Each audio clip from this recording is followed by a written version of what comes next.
Hi, and welcome back to Free for All Friday. Focal Point, AF for Talk. Brian Fisher is my name. This is Focal Point, the home of muscular Christianity on Conservative Talk Radio, where you are listening to high-definition radio, more content per cubic inch of air than any other place on your radio dial. Reading some great quotes from C.S. Lewis. Here's another one about education. Education without values, which is what secular fundamentalists want. Now, they claim it's without values.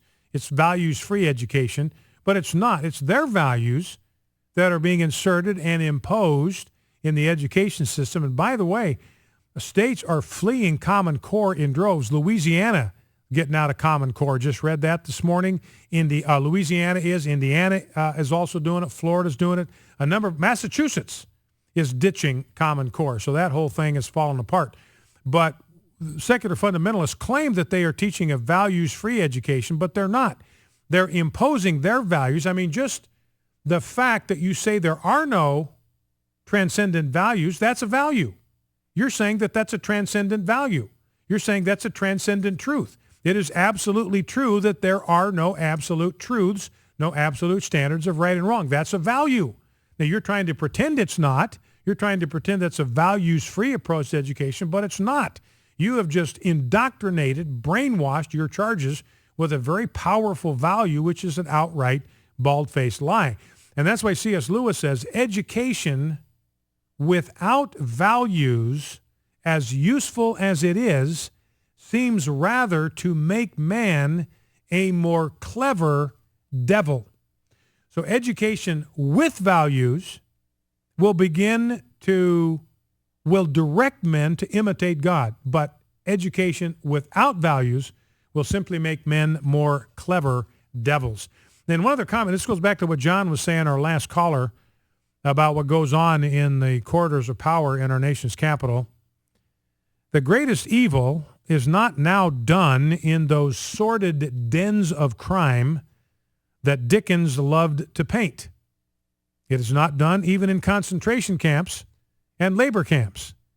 In those, we see its final result. But it is conceived and ordered, moved, seconded, carried, and minuted in clean, carpeted, warmed, and well-lighted offices by quiet men with white collars and cut fingernails and smooth-shaven cheeks who do not need to raise their voice. And C.S. Lewis says that is where the greatest evil is done. And then one last quote before I go back to the evolution issue and C.S. Lewis' history with that. Of all tyrannies, a tyranny sincerely exercised for the good of its victims may be the most oppressive. Now, this is the tyranny of the elite in our culture, the political elite, whether they're Republicans or Democrats, the people that think they're smarter than you and me. These are the elites. And what do? They use government power, which is coercive, which uses a force which we have no option to ignore or neglect or refuse. We are obligated to do whatever the power of government presses us to do. But these elites say what? They say we are doing this for your own good. And C.S. Lewis said that is the most oppressive tyranny of all, where somebody exercises tyrannical power, despotical power, and they claim that they are exercising this coercive power on your behalf, for your good. All of this is in your best interest, and that, he says, is the most oppressive tyranny of all. 888-589-8840 is the number to call, 888-589-8840, free for all Friday. I'm looking at a piece that John West wrote from Discovery Institute about evolution. And C.S. Lewis, according to West's article here, actually began life believing in Darwinian evolution, because all of the smart people were saying that was the case. That was the truth. But it's interesting, and this ought to be an encouragement to you if you're dealing with some secular fundamentalist or some individual who believes in the bilge of evolution. And ladies and gentlemen, it is scientific hogwash.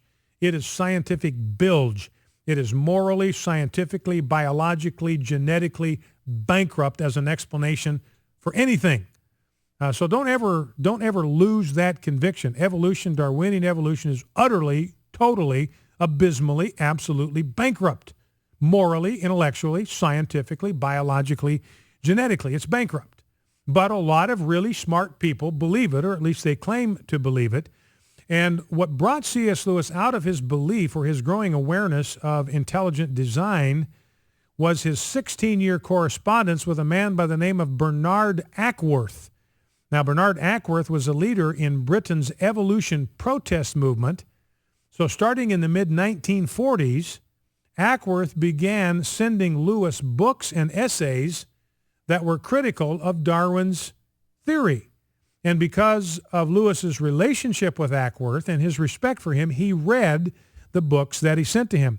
Now, it's interesting that what really began to shake Lewis loose of evolution is when he read a statement by a evolutionary zoologist by the name of David Watson. This is what David Watson said, evolutionist. Evolution is accepted by zoologists not because it has been observed to occur or can be proved by logically coherent evidence to be true, but because the only alternative, special creation, is clearly incredible. So here's one of the leading zoologists of his day saying, look, we don't believe in evolution because it can be observed, because it's never been observed. And realize, ladies and gentlemen, nobody has ever observed evolution. Nobody has ever seen it happening. Nobody's ever seen it occur. And evolutionists will admit, no, nobody's ever seen it. Nobody's watched evolution happen. It's never been observed, and even this prominent zoologist admits it, and it can't be proved by logically coherent evidence. In other words, this zoologist says, look, we don't even have any kind of coherent evidence to prove that evolution is true. We believe in it because we don't want to believe in God. We find belief in God to be something that is incredible, not worthy of belief. So we're going to hang on to our myths and our superstitions, even though nobody's observed it in action, even though nobody can prove it. We're going to hang on to it because we just do not want to believe in God. And so the point here is that what this guy is admitting is that belief in Darwinian evolution is not driven by science. It's driven by ideology. They are determined to believe it because the alternative they find morally, not intellectually, they find the alternative to be morally unacceptable. Now, here's what C.S. Lewis said. I must confess it has shaken me, talking about a lengthy manuscript which is critical of evolution that he read. I must confess it has shaken me, not in my belief in evolution, which was of the vaguest and most intermittent kind, but my belief that the question was wholly unimportant. What inclines me now to think that you may be right is not so much your arguments against it as the fanatical and twisted attitudes of its defenders. And so C.S. Lewis became appalled at this growing dogmatism, this growing intolerance that he saw among evolutionists who looked at any kind of attack on evolution as an attack on science itself. And he said, look, these people are too fanatical. There's something that's unhinged here, something that is unbalanced here about what's going on with evolution. Now, he had done some research in a book that had to do with the shift in worldview from the medieval to the modern model of biology. So he was writing about the progress with regard to biology from medieval times. And this is when he began to realize that Darwinian evolution, this is what he said, was a superstructure that was raised on the biological theorem.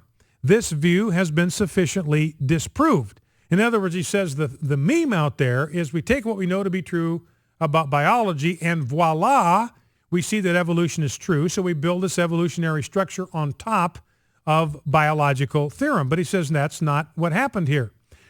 What really happened, according to Lewis, is that, quote, the demand for a developing world a demand obviously in harmony both with the revolutionary and the romantic temper had developed first, and when it was full grown, the scientist went to work and discovered the evidence on which our belief in that sort of universe would now be held to rest. So in other words, the bottom line, what C.S. Lewis came to understand is that evolution is not built on science. It's built on ideology.